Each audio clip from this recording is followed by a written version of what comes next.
AP CM చంద్రబాబుకి మతి భ్రమించినట్లుగా అనుమానం కలుగుతోందని బీజేపీ అధికార ప్రతినిధి జీవీఎల్ నరసింహారావు విమర్శించారు. జగన్ ప్రతి శుక్రవారం జైలుకు వెళ్తుంటే సీఎం చంద్రబాబుపై ఉన్న కేసులు కనీసం విచారణకి కూడా రావడం లేదని ఆరోపించారు. చంద్రబాబుపై ఉన్న కేసుల్లో విచారణ ఎందుకు ముందుకు సాగడం లేదని జీవీఎల్ ప్రశ్నించారు.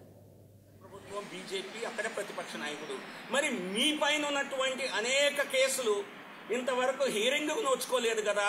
మరి మీరేం చేశారు ముఖ్యమంత్రి చంద్రబాబు నాయుడు గారు? ఆ మీ గొప్పదనం ఏమిటో కొంచెం ప్రజలకు చెప్తారా? మీరు పట్టుబడి మీరు తప్పు పనులు చేసి మీరు ఆడియో క్యాసెట్లలో దొంగ రాజకీయ వ్యాపారాలు చేస్తూ పట్టుబడి మీ పైన ఉన్నటువంటి కేసులే ముందుకు జరగటం లేదే. మరి వేరే వారిపైన ఆక్షేపం చేసే ముందు మీకెంత నిజాయితీ ఉందో తెలుసుకుంటే బాగుండేది.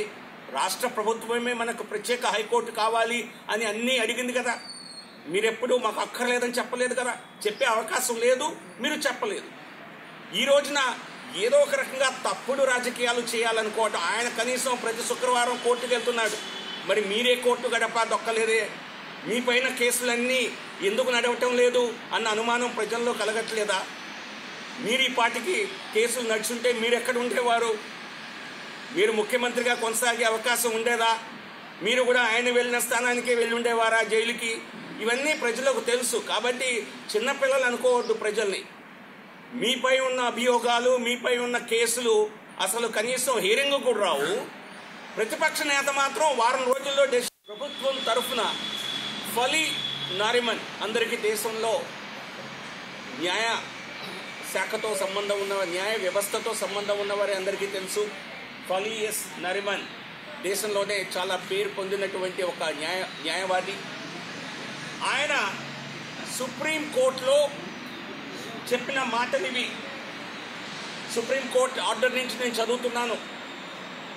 ఫలి S Nariman, learned senior counsel appearing for the state of Telangana, informed that the makeshift building in Amaravati for housing of High Court is almost ready. I think it's a typing mistake.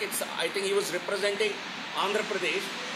15 December కల్లా కొత్త భవనాలు ఎక్కడైతే టెంపరీగా ఆంధ్రప్రదేశ్ హైకోర్టుని కొత్త justice city వచ్చే వరకు నిర్మించవచ్చు అని చెప్పారో, దానికి డిసెంబర్ 15 కల్లా ఈ భవనాలు పూర్తవుతాయి అని రాష్ట్ర ప్రభుత్వం తరఫున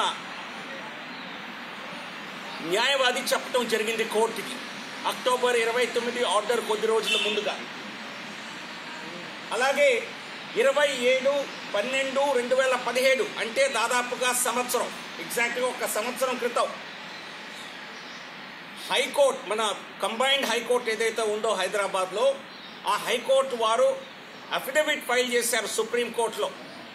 ఆ అఫిడవిట్లో వీరు రాశారు, బై ఎ లెటర్ డేటెడ్ 27/12/2017 అంటే సంవత్సరం క్రితం, chief minister of state of Andhra Pradesh informed high court that in a period of 16 months buildings would be ready and it would be in the interest of the litigant public to have the high court established. For more updates, please subscribe 99 TV Telugu.